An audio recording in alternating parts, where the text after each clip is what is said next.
Good day and welcome to ANC Decides Town Hall Debate. My name is Lemogang Foke and we are coming from Mpumalanga in Mbombela, capital city.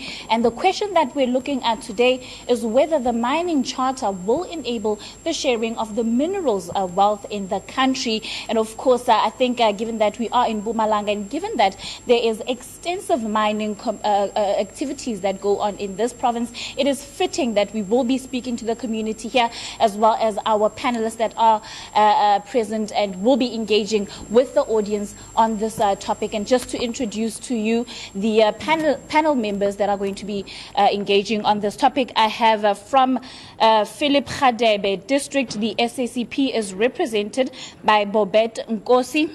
And from Kosatu, we have Thabo Mokoena, who is the Provincial Secretary. And we also have a deployee of the ANC in government, who is Eric Kolwani, who is the MEC of Economic Development, Environment and Tourism. We're also joined by Mbuso Tumbati of Nombuso Communications Group, who is our political analyst.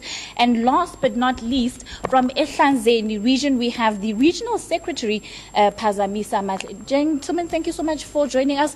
We do look forward to those inputs that will be made by our panel as well as the people that are represented here who will form part of our audience. Now, the mining charter is seen as a transformation tool that seeks to have an increased participation by the majority of our people in the economy. Now, just to get a breakdown of this topic, I just want to involve our panel members just for introduction of the topic. Panel, thank you once again for joining us. Perhaps we can start in Ehlanzeni region. What are your thoughts on what the mining charter proposes? Thank you very much. May I firstly appreciate the opportunity of which I was given in terms of the sitting of today, and critical to what you have, you have asked in terms of your question. As the African National Congress, we wanted to believe that, especially here at Ehlanzeni, we have got various mines, and we want to believe that those mines are supposed to be managed according to the policies of our government and the government of the African National Congress, which is being run by all our structures of the alliance, and that is one of the most critical matters. I'm raising this because basically, as we do have mines, we've got workers who are supposed to benefit in those mines, and we've got workers who have got rights to work in those mines, and also we've got mines which are supposed to see to it that at the end of the day, they deal with the issue of poverty, because here at Ehlanzeni, we've got a high rate of unemployment. Most of the young people who are schooled, educated from various institutions are unemployed. Therefore, we've got mines, and those mines must be managed through a mining charter. Well, the mining charter, as it is known by all of us and to all of us, it is indeed a government instrument that seeks to expedite transformation as well as promote participation, broad-based black economic participation in the mining sector.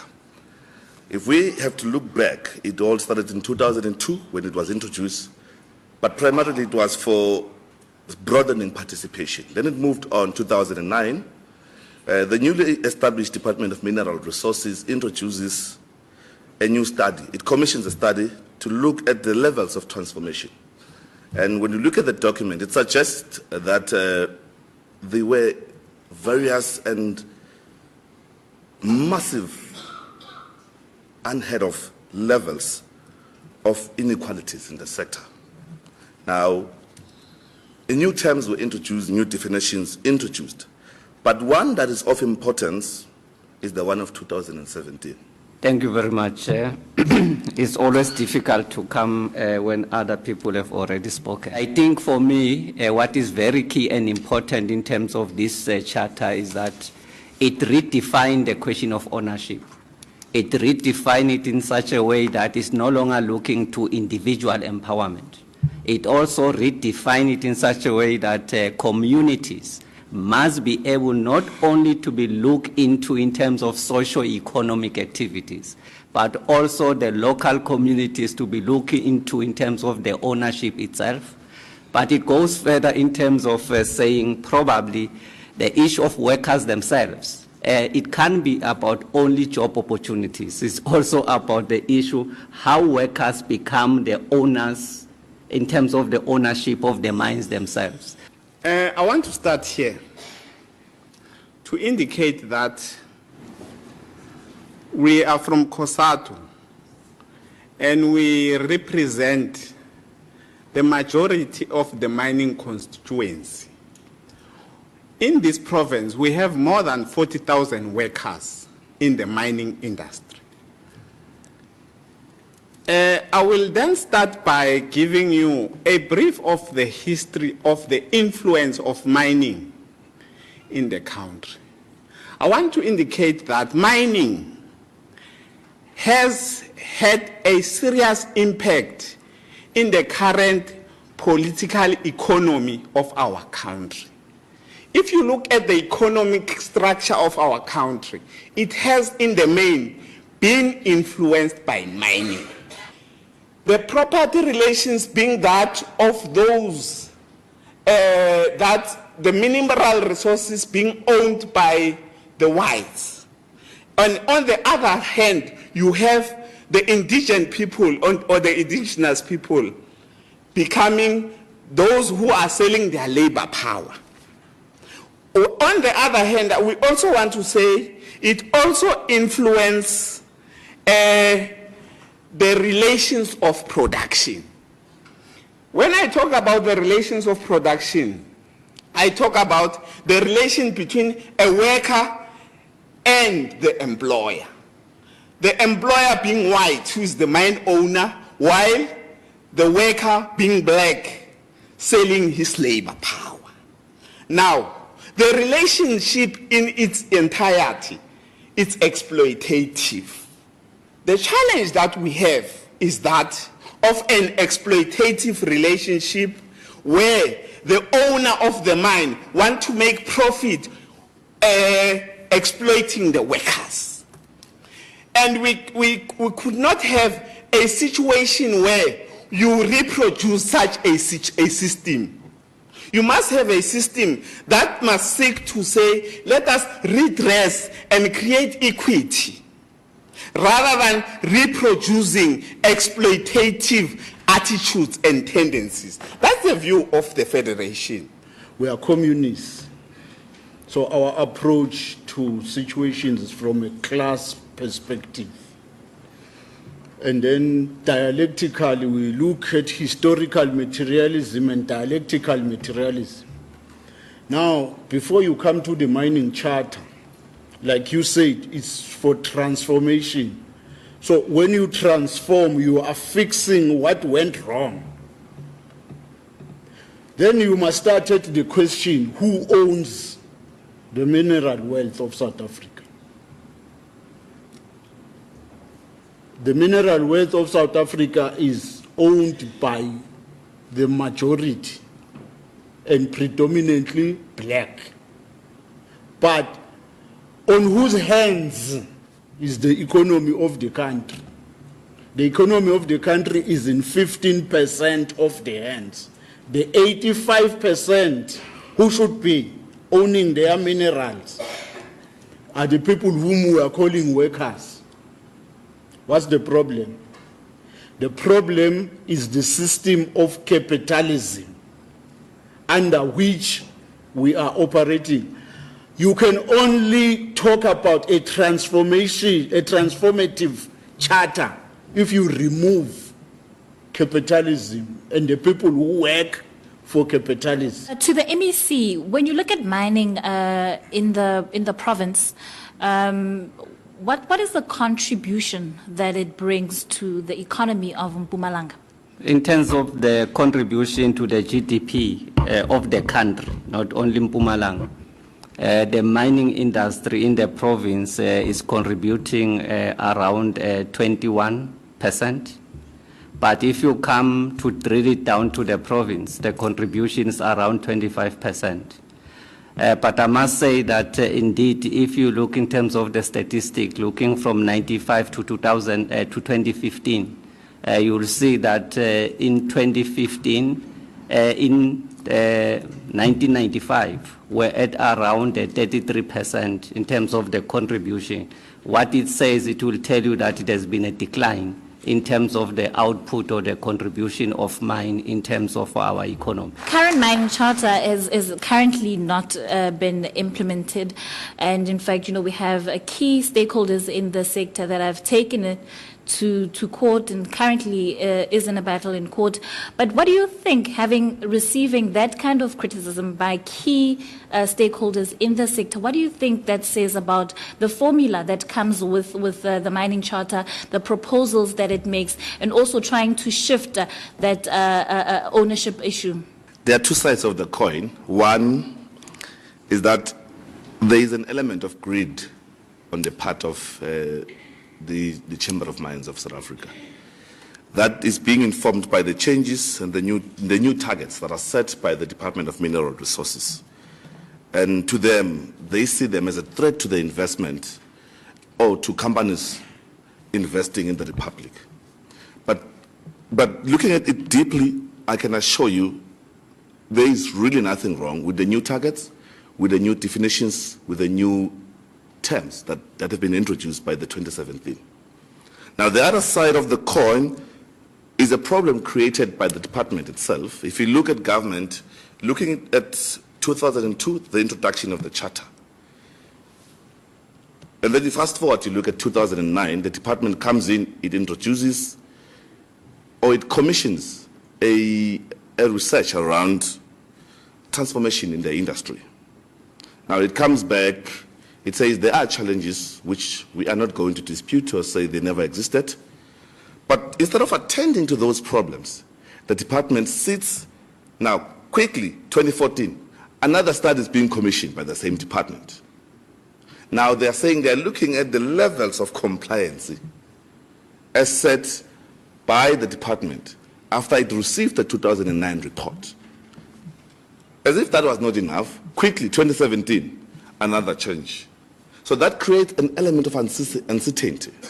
Now that could be the reason why you have the charter put on hold.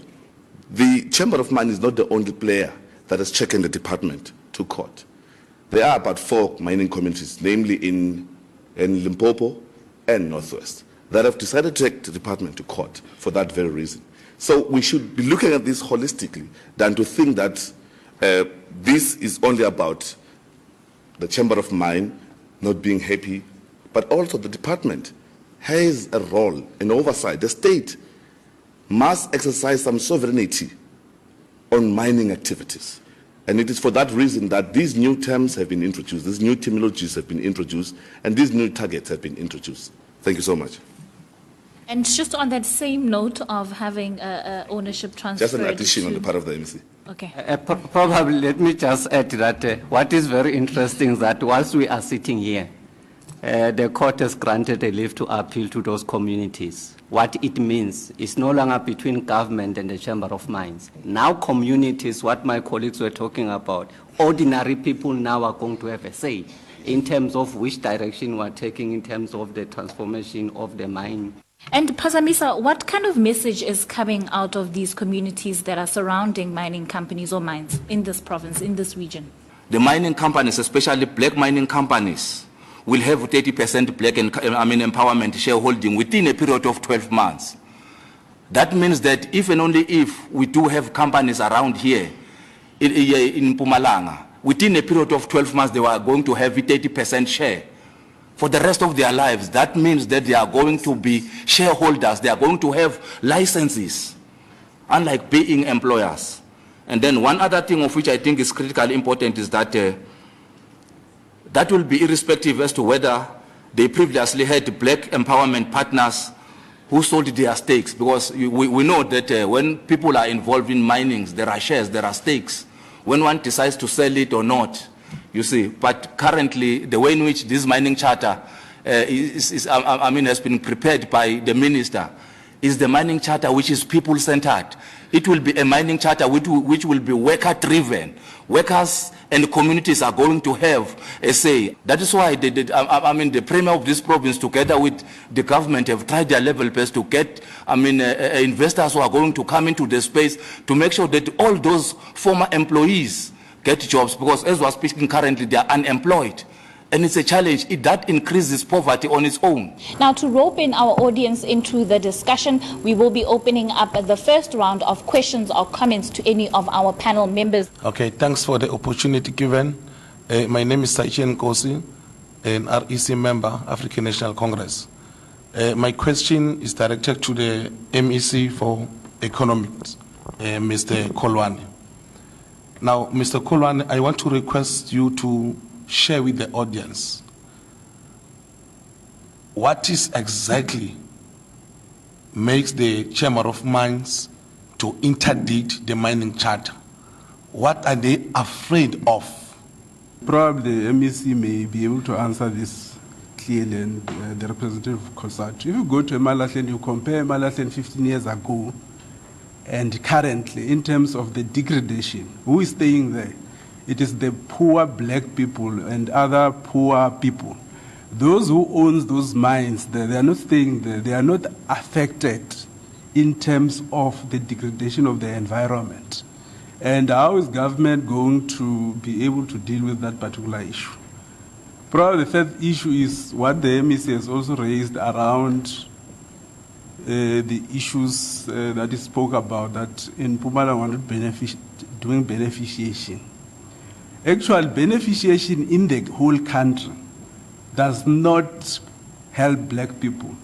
So if we talk about beneficiation, the mining charter must be able to direct beneficiation, that it must be able to address issues that are affecting mainly black people. I'm Carol Mbalati and I'm representing SACP. I think the naturalization issue is a very valid point because South Africa has suffered in the hands of naturalization. Because since the white people entered our land, they first called us native. From native, they called us Bantu. And from Bantu, they called us the K-word. And from the K-word, they called us blacks. And during that process, they were transforming from calling themselves Europeans, then they called themselves the Netherlands, then they called themselves the Dutch, then the last one, they remained Afrikaners. This means that the word black doesn't have ownership of anything in our land. The word African should be reclaimed from our people, and we should build the confidence of our people from the word African in order to get back our land. So another point I would like to raise is about the mining charter. I think it's a very innovative idea, but it's not a progressive idea, because we are still looking at the mining issue as a provincial and a South African issue and not as an African issue. $500 billion is shipped to France from Africa through mining and extracting our resources. What does that mean? It means that France cannot survive without Africa. Jean Chirac, the former president of France, said that France makes its wealth from exploiting Africans. So this means that from the 1960s, to be exact, Africa has been having a huge dependency on Western and European countries to modernize them. And that modernization has created slavery, modernized slavery for our people. So how do we break that dependency? That is my question. And another point that I would like to raise is that we still have leaders handing us over to Western and European countries, signing nuclear deals, signing deals that we're not even aware of, bringing small franchise that are still creating that modernization for the exploitation of our people. How do we break that dependency? It is true that we are very good as government in coming up with very good policies. In 2009, we set up a target of achieving a 15% ownership. We never achieved that. We set up a target in terms of the amended mining charter in 2014 to say that we are to achieve 26%. We never achieved that. We don't have accountability in terms of saying what is it that went wrong. Now again, there's a new mining charter on the table. There are no consequences in terms of those ones that are given the responsibility to preside over these institutions, especially under the mining industry. The only way for us to make sure that this mining charter becomes a success is to make sure that we mainstream these, our own mineral resources by ensuring that we establish manufacturing companies closer to those mines. We establish factories that are going to benefit those communities that reside closer to those mines. So handing over to our panel now. Panel, what do you make of the questions and the comments that have come from the audience? Perhaps we can start with the MEC. Thank you very much. It's a tough one, but let me respond to the questions. It's like a rerun from what I was getting in the portfolio committee this morning. I think that it's obvious that the Chamber of Mines, they are resistant to the transformation. And that is linked in terms of the actual issue of ownership. Who's supposed to be owning these mines? I think that the charter is very clear in terms of the ownership. I'll just be grouping the questions because one also asked about this issue of individualizing the ownership. I'm sure what is progressive about the charter is that it starts to advocate that ownership cannot only be individualized, but communities can have ownership of these mines, including workers. We must emphasize, it's one issue that workers must get employed and get good salaries. To me, that is not the end of it all. It's about, are we all about working and get salaries, or are about owning the mines themselves as workers? Because the charter, that's what it's advocating. As much as we want to improve the condition of service, but it goes further to say the ownership of the mine themselves, workers must have a stake in terms of the ownership of the mines and so on, including the nearby communities, so that we are able to diversify the ownership and move it away from individual people. That's why originally I talk about the issue of the triple BEE, which seems to be glorifying individual empowerment other than the broad empowerment of communities and also the workers themselves and so on. So I think that the first threat, as the regional secretary of the ANC was raising there, that some of the economics were worrisome, is because of the issue that you must nest those who are investing. And I've raised the issue that one fundamental problem in the country is that we are not owners of this mine as black people in the country, including the Afrikaners. We think that they are a huge factor in terms of destabilizing the economic activities in the province. So the only way is to engage them so that we understand what they are all about. We work with them, but we also direct them in terms of how best they can achieve what they want to achieve. That is our relationship with Brett. Anything else outside that, we can't account for. The government must work for the people to hasten this. The money we are talking about in Komas, the Komati anthracite. The community, the Mangweni, Mawewe, if you are talking about that one, they are still the same. Their classrooms have nothing. Their roads are nothing. Their houses are cracking. Even those people who work there do not benefit. So I'm calling upon the, I'm saying, in short, the charter, like the regional secretary said, it must be implemented within a month so that we can see its benefit. But it must not be a charter for radical economic looting. MEC, just a final one from you. As a delegate in that ANC elective conference, is this going to be something that you will be advocating for? Thank you very much. We'll be advocating more and above what the charter contains now, because we think that the charter is just the minimum requirements. But we need to move much faster in terms of how fast do we go, in terms of the ownership and so on. The preferred candidate that you think will carry that voice of implementing the charter as far as where it is currently? As a delegate, fortunately my branch is one of those branches which said we think the ANC has gone through a lot. We need to find a consensus leadership. Let us unite ourselves as an organization. Let us bring those front runners together in one room. Let us engage them let us agree and have a consensus, because we believe that they are all capable to lead. And if we can just have some closing remarks from our panel, if we can just keep it at 20 seconds each. Thank you very much. As the African National Congress, we are very much excited about the debate. But critically to that, we want to state this categorically clear that the issue of consultation in terms of the charter, the mining charter by the chambers of mine, it's a challenge to us, because for how long are we supposed to continue consulting them? Meanwhile, they know exactly what is supposed to, what is it that they are supposed to implement, and the mines have been there for quite some time. There are two cases here. The first one is economic freedom and emancipation is possible in South Africa. Our people are able to own land. Our people are able to take full ownership of the mines. And the only way South Africans can achieve that is by exorcising the ghost of greed, the ghost of corruption, the ghost of cronyism, the ghost of selfishness, the ghost of cronyism and laziness. Probably one issue is that from time to time, whatever we say and we do, we must remind ourselves that all of us in the country have embraced constitutional democracy. And we say we're going to be abide by law. So everything we do, we must do it within the legal framework.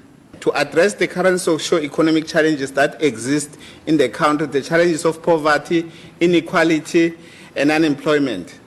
That can only happen if we have a capable state, a developmental state. Mining charter will not be able to be implemented if the ANC does not stick to its traditions. I think you must support that one. Then you will have stability in the ANC, stability in the country, investments coming into your country because you have order. You can't be 105 years old, but you can't handle a succession plan. We must revisit that matter. Stick to your traditions, ANC. Minimize the noise in society. Go to that Congress, not with hidden agendas. But we now know the agenda. Thank you very much. That is the overall view on who will move the mining charter beyond where it currently is, coming out of that ANC 54th elective conference in December. A big thank you to the panel and, of course, our audience for their questions and their comments in this discussion. This has been another episode of ANC Decides from Mbombela. My name is Lemogang Fuke.